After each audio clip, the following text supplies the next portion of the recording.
రేలింగి శ్రీ పూజ ఛానల్కి సుస్వాగతం. శ్రీమాత్రి నమః. అందరికీ నమస్కారం. మనం శ్రీలంక ప్రయాణం గురించి చెప్పుకుంటున్నాం కదండి. మేము వెళ్ళినప్పుడు కొంచెం వర్షం పడింది, ఆ తర్వాత ఎండగానే ఉందండి. మన దగ్గర ఎలా ఉందో వెదరు అక్కడ కూడా అలాగే ఉంది. ఈ అశోక వాటికల మాత్రం చాలా చల్లగా ఉంది. ఆంజనేయ స్వామి అమ్మ దర్శనానికి వచ్చిన ఈ ప్లేస్లో మాత్రం చాలా చల్లగా ఉంది, చల్లేసింది కూడా మాకు. మీరు ఇప్పుడు చూస్తున్న పైననేమో సీతారాముల ఆలయం, అక్కడ ఆంజనేయ స్వామి ఆలయం కూడా ఉంది. అక్కడి నుంచి కిందికి వస్తే అప్పుడు మనకి ఆంజనేయ స్వామి అమ్మవారిని మొదటిసారి చూసిన స్థలం కనిపిస్తుంది. ఆ రెండుటి మధ్యలో నది పారుతుంది, చూసారా అండి? ఆ నది నుంచి చల్లటి గాలి, కొండంతా నల్లగా, ఎందుకో తెలుసు కదా, ఆంజనేయ స్వామి లంకని దహనం చేసినప్పుడు నల్లగా మారింది. మీరు ఇప్పుడు చూస్తుంది రంబోడా హనుమాన్ టెంపుల్. శ్రీలంకకు వచ్చినప్పుడు స్వామి తన మొదటి పాదం ఇక్కడ పెట్టారట. అక్కడ గుడి. ఎన్నో చోట్లు దాటుకుంటూ ఈ ప్రదేశానికి వచ్చి ఇక్కడ అశోక వాటికలో అమ్మని చూశారు. అమ్మ ఆ రావణాసురుడే వేరే వేషంలో వచ్చాడని అనుకున్నారు. అప్పుడు ఆంజనేయ స్వామి ఆ రామభజన చేసి అమ్మని ఒప్పించి మెప్పించి శ్రీరాముడి అంగుళం చూసి అమ్మ దర్శనం చేసుకున్నారు. అక్కడ పెట్టారండి మొదటి పాదం. అదే ఆ పాదం నిజపాద దర్శనం మనం ఇప్పుడు చేసుకోవచ్చు చక్కగా. గుడికి ఈ నిజపాద దర్శనం దగ్గరికి ఒక బ్రిడ్జ్ ఉంది. ఆ బ్రిడ్జ్ దాటుతూ మనం ఆ స్వామి దర్శనానికి వెళ్ళొచ్చు. మనం ఇంతకుముందు చెప్పుకున్నట్టు చూస్తున్నారు కదా, కొండంతా నలుపుగా ఉంది. మరి ఆంజనేయ స్వామి చూసి రమ్మంటే కాల్చి వచ్చారు కదా. కొండ నలుపుంది, కానీ చుట్టుపక్కలంతా చల్లగా ఉంది. అంటే మనం ఇప్పుడు చూస్తుంది సీతమ్మ తల్లి అక్కడ కూర్చొని విలపించిన స్థలం, ఆ రాముణ్ణి తలుచుకున్న స్థలం, ఆంజనేయ స్వామి అమ్మని మొదటిసారి చూసిన స్థలం. మీరు చూశారు కదా. అక్కడ ఈ ట్రావెల్ ఏజెంట్ వాళ్ళు సుందరకాండ హరికథ పారాయణం చేయించారండి.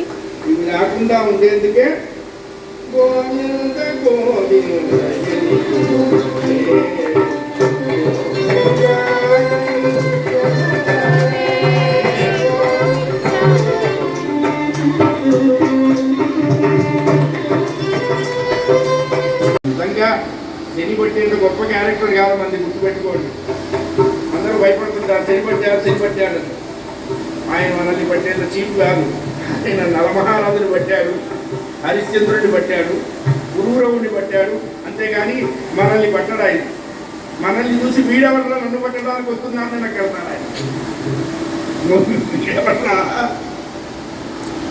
అలాంటి అనుమానం ఉంటే ఆ దోష నివారణార్థం ఈ 42వ సర్గ పారాయణ చేయమంటారు.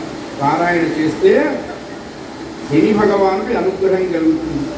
కాండ కూడా తతస్వరక్షోధిపతి మహాత్మా హనుమతాక్షే నిహతే కుమారి మనస్సమాధాయ తదేంద్రకల్పం సమాధి దేశేంద్ర జితం సరోషం అని ప్రారంభమవుతుంది. ఇంద్రజిత్తమా రాజా రామచంద్ర భగవాన్ చివరికి పంచవటిలో ఉండగా 14వ సంవత్సరంలో చివరి సంవత్సరమైనటువంటి రోజున రామ లక్ష్మణుడు ఇంట లేని సమయంలో దొంగ బంగారు లేడి రూపంలో మారీచుడిని పంపించి మారీచుడిని వెంటబడేట్టుగా రామచంద్రమూర్తిని, రాముని అనుసరించేట్టుగా లక్ష్మణస్వామిని పంపి చీకటి వలె ప్రవేశించి నిస్సహాయురాలైనటువంటి సీతమ్మను ఆ రావణుడు అపహరించాడు. తిరిగి పంచవటికి వచ్చినటువంటి రామప్రభువుకి సీత లేని పంచవటి బిక్కుమని కనబడగా సీత వియోగ అగ్నిలో దగ్గరవుతున్నటువంటి రామప్రభువు సీత సీత సీత సీత సీత సీత అంటూ ఎల్ల దిక్కులు తిరుగుతూ ఎల్ల పాందులు తిరుగుతూ భార్య వియోగాన్ని భరించలేక చివరికి శబరి యొక్క దివ్యమైనటువంటి వాక్ప్రభావం చేత కృపాతీరంలో సుగ్రీవుడితో స్నేహం చేశారు.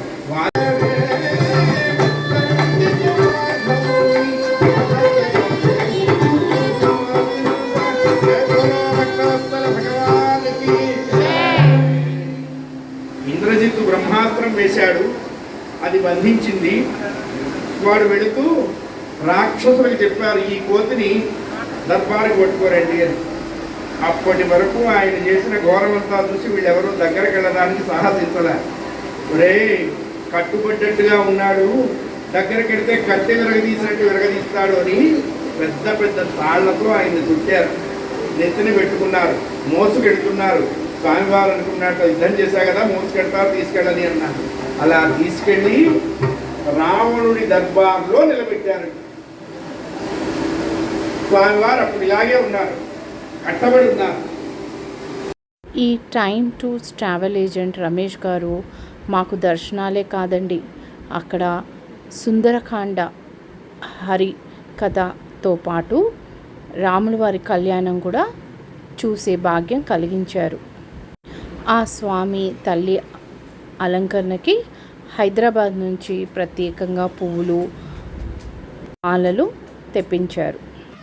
హరికథ అనంతరం ఆ స్వామికి అమ్మవారికి అభిషేకాలు చేసి ఎంతో ఘనంగా అలంకరిస్తూ ఆర్తులిచ్చి కళ్యాణానికి స్వాగతం పలికారు.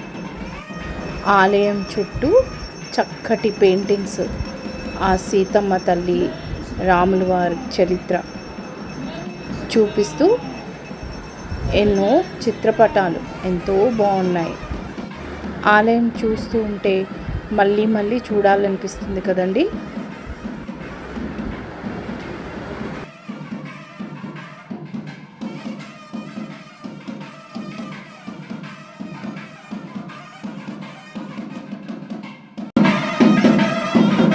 ఇదిగో చూడండి, గుడి లోపట ఉన్న రాముల వారు. అందరూ దర్శించుకున్నారు కదా, మీకు ఎలా అనిపించిందో తప్పకుండా కామెంట్ రూపంలో తెలియజేయండి. ఇదిగోండి సీతాదేవి, ఆంజనేయ స్వామికి తమలపాకులతో చుట్టి మాల చేశారు, చూసారా అండి. ఈ ఆలయ విశిష్టతను తెలుపుతూ అక్కడ ఎన్నో చిత్రపటాలు చూస్తున్నారు కదా. ఈ ఆలయాన్ని పునర్నిర్మించడానికి ఎవరెవరు కష్టపడ్డారో వాళ్ళ పేర్లు తెలుపుతూ చక్కగా ఈ బోర్డ్స్ చూస్తున్నారు కదా. ఈ ఆలయ సంపదలు కాపాడిన ప్రతి ఒక్కరికి పేరు పేరున జోహార్లు. వాళ్ళు కష్టపడ్డందుకే మనం ఈరోజు దర్శించుకోగలుగుతున్నాం. మంట్లా నుంచి అశోక వాటిక 65 కిలోమీటర్స్ అండి. మేము ఒక 2 అవర్స్లో అశోక వాటిక చేరుకున్నాము. సీతమ్మ వారిని ఒకవైపు, రాముల వారిని ఒకవైపు నుంచి అక్కడికి తీసుకొచ్చారు మన కళ్యాణ మండపానికి. వాళ్ళిద్దరిని చూస్తుంటే మన కళ్ళ పండగగా ఉంటుంది.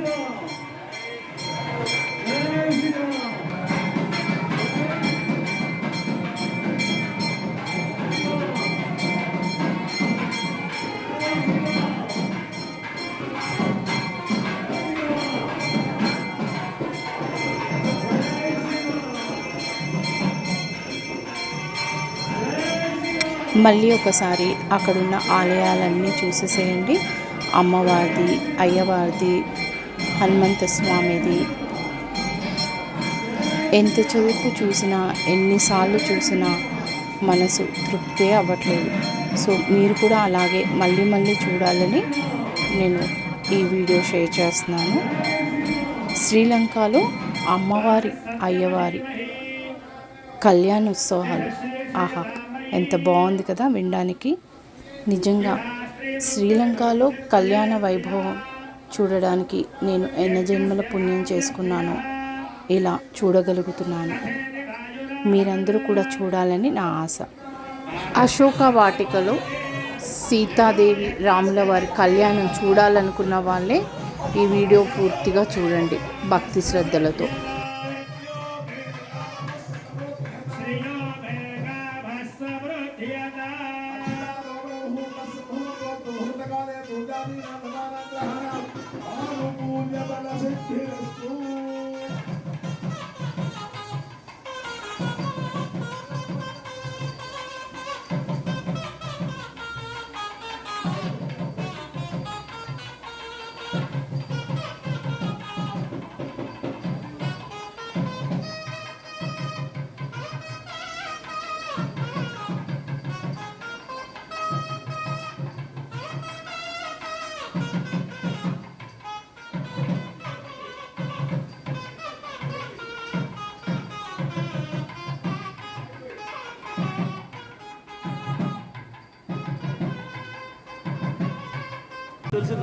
ఆలయం చుట్టూ ఎంత శ్రద్ధగా ఎంత అందంగా తోరణాలు అలంకరించారు కదండి.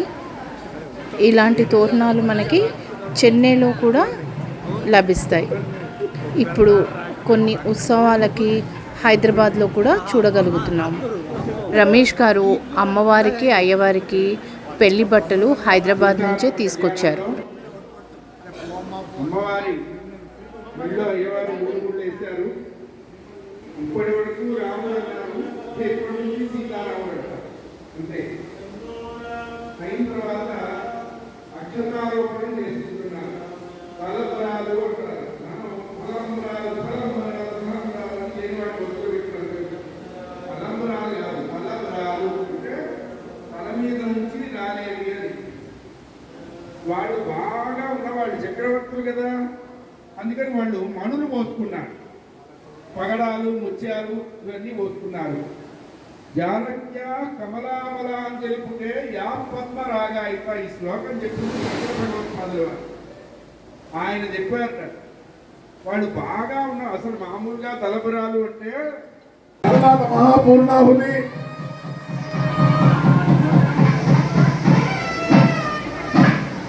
మహాపూర్ణాహుతి విఘ్నేశ్వర పూజ పుణ్యాహవాచన పంచగవ్య ప్రాశన తదనంతర కార్యక్రమాలన్నీ కూడా ఇప్పుడు విగతమైంది.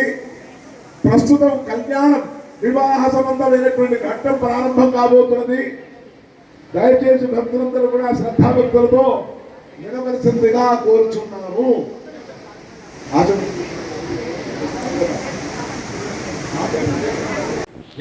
చంద్రమండల పర్యంతం అంటే ఎవరు అంటే బియ్యపు గింజలు అనుకోండి, లేదా ఒడ్లు అనుకోండి. ఎవరు అనే ఒక ధాన్యం వేరే రకంగా ఉంటుంది, గోధుమలాగా ఉంటాయి అవి. ఆ ఎవరు అనేటువంటివి ఒక గుట్ట రాశిగా పోస్తూ చంద్రుడిని దాకా పోస్తే ఎన్ని గింజలు అయితే పడతాయో అన్ని సంవత్సరాల పాటు ఉత్తమ లోకాలలో ఉంటారు వాళ్ళు. అంతేకాకుండా ఇంకేం చెప్పారు, పోలి చంద్రమండలం అంటే మనకు దగ్గరగా ఉంటుంది. ఇంకేం చెప్పారు దాని తర్వాత ఏంటి, పిరయి సూర్య మండల పర్యంతం అన్నారు. పిల్లలు అంటే నువ్వులు ఇలాగే రాశిగా పోస్తూ సూర్యమండలం దాకా సూర్యుని దాకా వెళ్తే ఎన్ని గింజలైతే పడతాయో అన్ని సంవత్సరాల పాటు ఉత్తమ లోకాలలో ఉంటారట.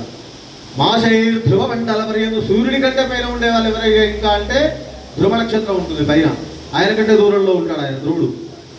అవి అక్కడికి మాషములు అంటే మినుములు గుట్టగా రాశిగా పోస్తూ ఆ ధ్రువమండలం దాకా వెళ్తే ఎన్ని గింజలైతే పడతాయో అన్ని సంవత్సరాల పాటు ఉత్తమ లోకాలలో ఉంటారట వాళ్ళు. మరి ఈ చేసిన వాళ్ళకి ఏం ఫలితం వస్తుంది? సరే పితృదేవతలు అంటే వాళ్ళందరూ ఉత్తమ లోకాలకు వెళ్తారు, నేను చేశానయ్యా నాకేం ఫలితం వస్తుంది అని చెప్పి దాంట్లో త్రిగుణీకృత అంటే 3 రెట్లు ఎక్కువగా ఏమేమి వస్తాయి మనకు 7 మహాయాగాలు చెప్పారు ఋషులు. మనకు ఏమేమి యాగాలు చెప్పారు అంటే అగ్నిష్టోమ, అతిరాత్ర, ఆప్తోర్యామ, పౌండరీక, అష్టమేషాది యాగాలు అని 7 మహాయాగాలు ఉన్నాయి మనకి. ఈ 7 మహాయాగాలు కూడా ఏమి చెప్పారు అంటే కేవలం కొన్ని యాగాలన్నీ కూడా బ్రాహ్మణులు మాత్రమే ఆచరించుకోవాలని చెప్పారు. మరి మిగతా వాళ్ళంతా ఎలాగా, వాళ్ళకి ఆ యాగ ఫలితం రావాలంటే ఎలాగా అంటే ఒక కన్యాదానం చేసినట్లయితే ఇటువంటి యాగాలు ఎన్నైతే ఉన్నాయో అవన్నీ కూడా ఒక్కొక్కటి 100 సార్లు చేస్తే ఎంత ఫలితం వస్తుందో అంతకు 3 రెట్లుగా త్రిగుణీకృత అని చెప్పారు ముందే. అంటే 3 రెట్లు అంటే ఒక్కొక్కటి 300 యాగాలు చేస్తే ఎంత ఫలితం వస్తుందో అంత ఫలితం ఒక కన్యాదానం చేస్తేనే వస్తుందంట చేసిన వారికి ఫలితం. అంత గొప్పదైనటువంటి కన్యాదానం మనం ఇప్పుడు సాక్షాత్తుగా ఏదో మన ఇంట్లో అమ్మాయిని కన్యాదానం చేస్తేనే ఇంత ఫలితం వస్తుంది. సాక్షాత్తుగా సీతా అమ్మవారినే మనందరము చేసినట్టుగా కన్యాదానం చేసినట్టుగా భావించుకొని లోక కళ్యాణం కోసమే ఈ యొక్క కన్యాదానాన్ని ఆచరించాం. ఇప్పటిదాకా కూడా అందరికీ కూడా ఆ సీతా అమ్మవారి యొక్క అనుగ్రహం, రామచంద్ర వారి అనుగ్రహం పూర్తిగా కలుగునుగాక.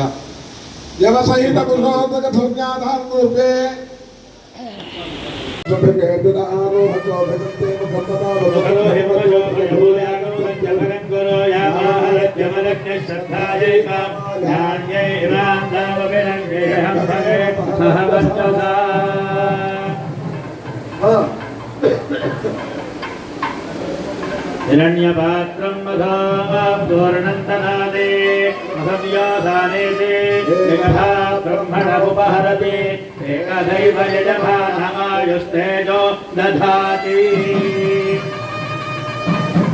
యత్రావణాన్ బ్రాహ్మణాన్ చతుర్వేద సంపన్నాన్ సుహృదస్తమేతాన్ కాదాన్ వనఃప్రవణీయ. మీరందరూ చక్కగా ఇంట్లో ఉండే కళ్యాణ వైభవం చూశారు కదండి. చాలా సంతోషం.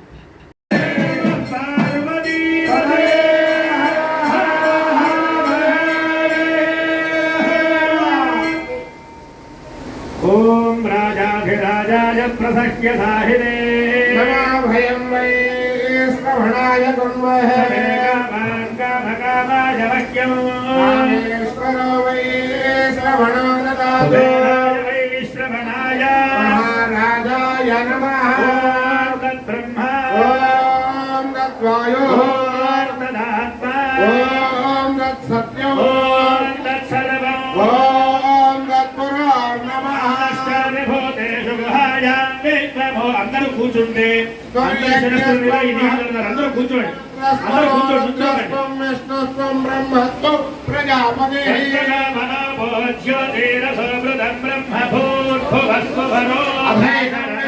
దాశరథాయ విద్మహే వల్లభాయ ధీమహి ప్రచోదయాత్ మహాదేవ్యేన విద్మహే జనకపుత్రేణ ధీమహి ప్రచోదయాత్ దాశరథాయ విద్మహే రామానుజాయ ధీమహి తన్నో లక్ష్మణః ప్రచోదయాత్.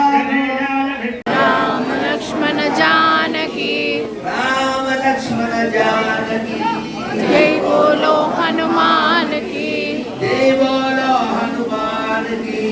రామ లక్ష్మణ జానకి श्री राम जय राम जय जय राम. శ్రీరామ్ జై రామ్ జై జై రామ్. श्री राम जय राम जय जय राम. శ్రీరామ్ జై రామ్ జై జై రామ్. श्री राम जय राम जय जय राम. శ్రీరామ్ జై రామ్ జై జై రామ్.